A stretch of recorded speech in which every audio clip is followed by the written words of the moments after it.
Hola, buenas tardes Raúl, ¿cómo estás?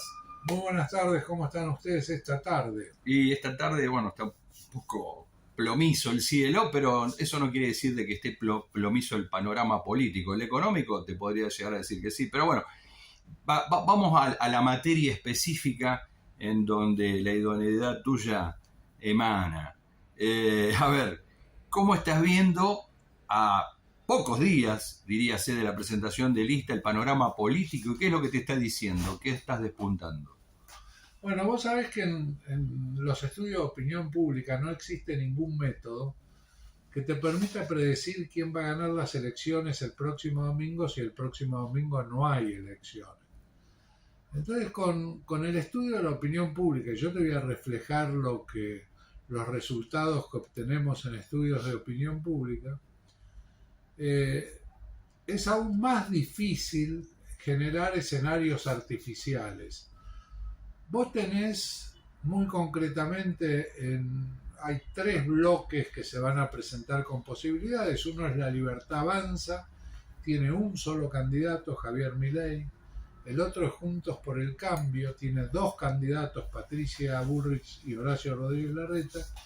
Y el tercero es el Frente de Todos, lo que queda o lo que va a ser el Frente de Todos, que no tiene ningún candidato, por lo menos hasta ahora, porque el Frente de Todos como tal no está consolidado como coalición. El Congreso del PJ lo apartó a Alberto Fernández de la posibilidad de aprobar o generar alianzas, lo dejó a Gildo Infran. Y básicamente lo que ocurrió eso es la muerte del Frente de Todos, porque ahora no son más los que se tienen que sentar a la mesa Cristina Kirchner, Sergio Massa y Alberto Fernández, son Cristina Kirchner, Sergio Massa y Gildo Infran. Gildo Infran en representación del peronismo. Y es como que el presidente quedó totalmente de lado y es el presidente al que votó la gente con el 48%. O sea, ese Frente de Todos no existe más en este momento. Entonces, lo único que podés hacer desde el punto de vista de tratar de entender la opinión pública es preguntarle qué cercanías tiene con los distintos bloques. Por ejemplo, con el Frente de Todos de Alberto Fernández, Cristina, Sergio Massa, con Juntos por el Cambio de Mauricio Macri, Patricia Bullrich, Horacio Rodríguez Larreta, de La Libertad Avanza de Javier Milei, o de ninguno de ellos, o no sabe. Y acá tenés 4/4. La teoría de los 3/3 creo que es una mala manera de interpretar la realidad. Tenés 4/4. Tenés un cuarto con el Frente de Todos, un cuarto con La Libertad Avanza, un cuarto con Juntos por el Cambio y un cuarto ninguno no sabe, etc. Cristina dijo varias cosas en la entrevista que le hicieron en C5N Dugan, y una de las cosas que dijo es hay que entrar al balotaje. Y para entrar al balotaje, estos 3/4 tienen que ver cómo influyen sobre el cuarto restante, a ver cuántos votos obtienen de ese de ninguno o no sabe, porque entre ellos es muy difícil que se saquen votos. Los votos hay que ir a buscarlos ahí. Aquel que tenga la mayor capacidad de captar votos ahí, y eso va a depender de los candidatos y de las campañas, va a entrar al balotaje.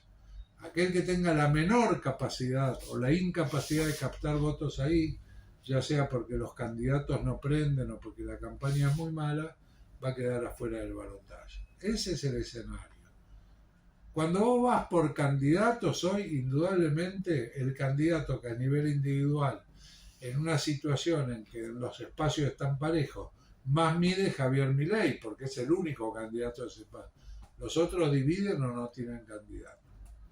Esa es la situación hoy respecto a la expectativa política. Cuando decís eso y ves que este cuarto, es decir, ese 25% que está en disputa, sí, por parte de los otros 3/4, ¿vos qué crees? ¿Que eso se va a orientar más en función de de una idea, de una forma, de una cosmovisión de país? Porque el Frente de Todos, hasta ahora, lo que dijo Cristina, hay que juntarse y elaborarlo. Juntos por el Cambio anticipó que es más de lo mismo, pero un poco más profundizado. El caso de Milei es una renovación o una innovación menemística respecto de las medidas que lanza.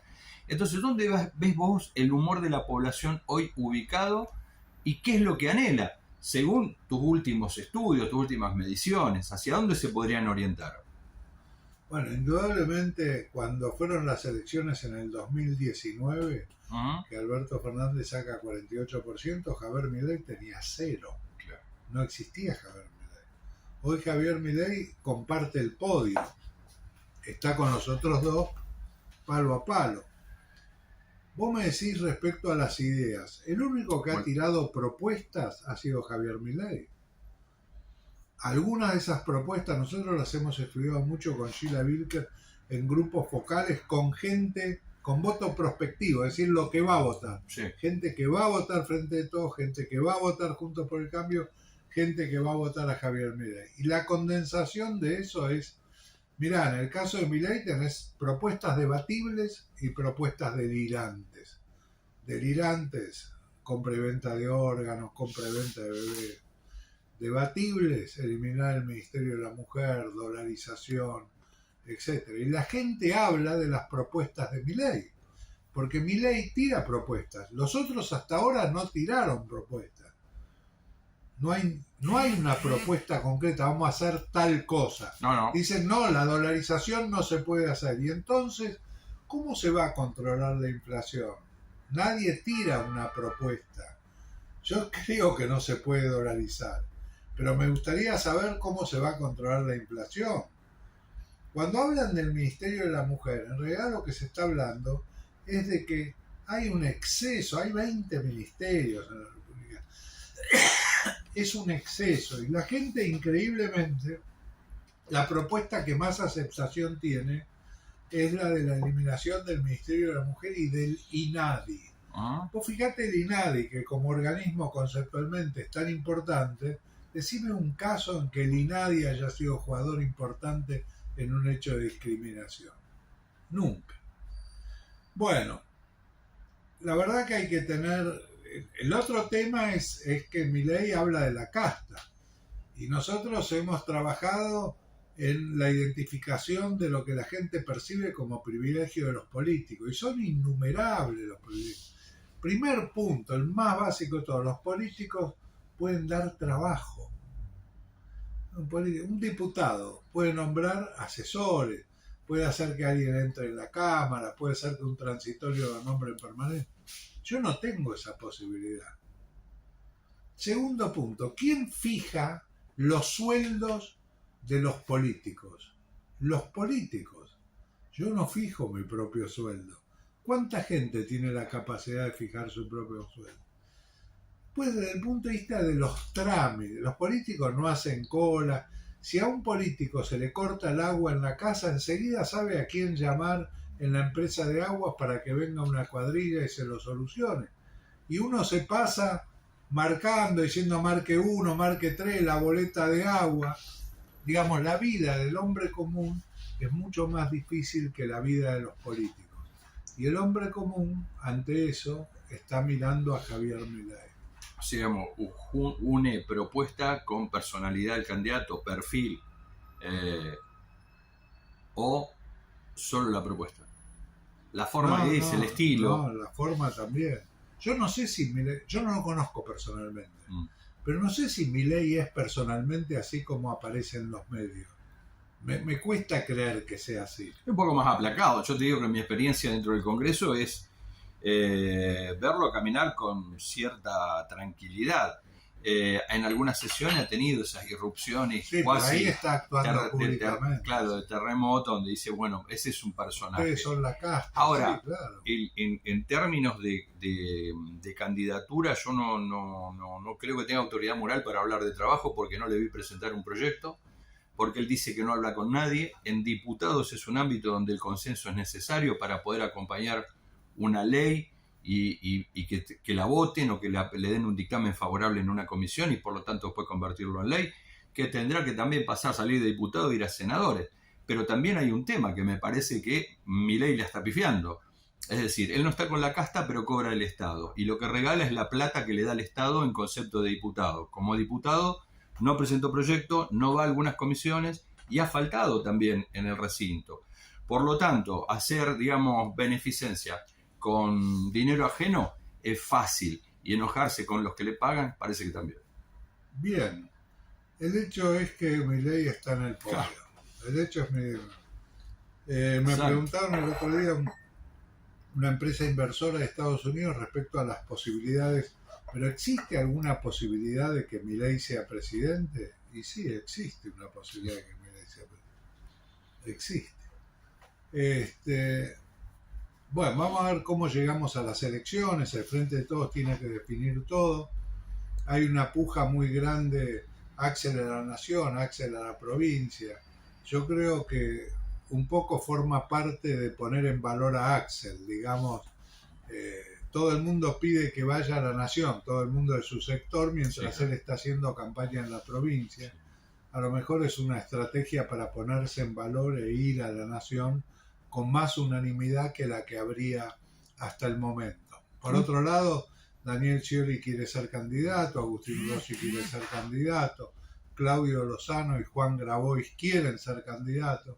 Sergio Massa daría la impresión que quiere ser candidato si es el candidato de síntesis y de consenso del espacio, si no, no.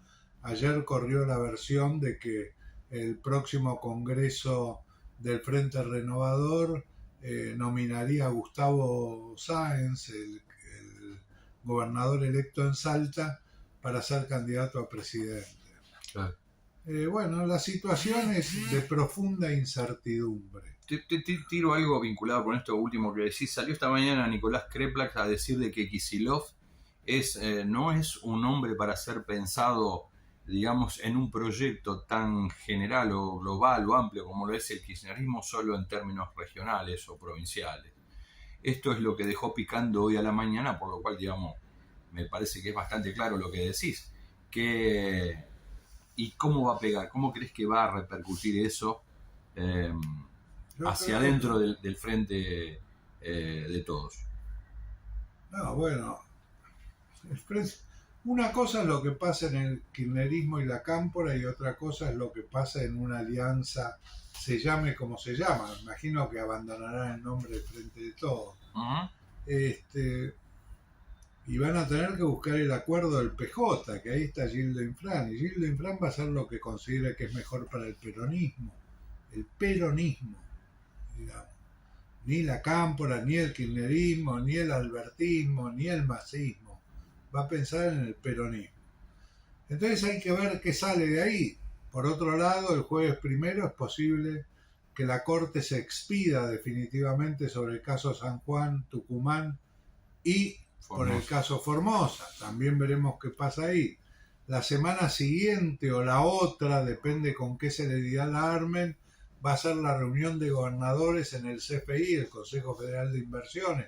Y ese va a ser el primer puntapié de los gobernadores donde van a conocer su posición después de haber impulsado y conseguido que Gildo sea el presidente del Congreso del PJ. Sobre ese tema que Gildo haya sido presidente del PJ, pero también, digamos, el negociador en este caso, o el representante del peronismo, ¿qué lectura te merece eso? Por lo menos es un indicio bastante serio, importante y grave, no digo por la gravedad, sino por lo pesado, ¿no? De haber apartado bueno, pero es el único que le da garantías a todos, por lo que te acabo de decir. Sí. Va a defender los intereses del peronismo, no los intereses de nadie en particular. Y aparte, Gildo Infran es un hombre que puede convocar a todo el peronismo que quedó afuera del peronismo, a Guillermo Moreno. Ya Guillermo Moreno hizo declaraciones de satisfacción por el nombramiento de Gildo, pero hay un sector del peronismo, Schiaretti, Juan Manuel Urtubey, Rodríguez Sá, Graciela Camaño, Anque Perotti, digamos, al que Gildo Infran puede convocar. Vamos a ver si logra unificar el peronismo.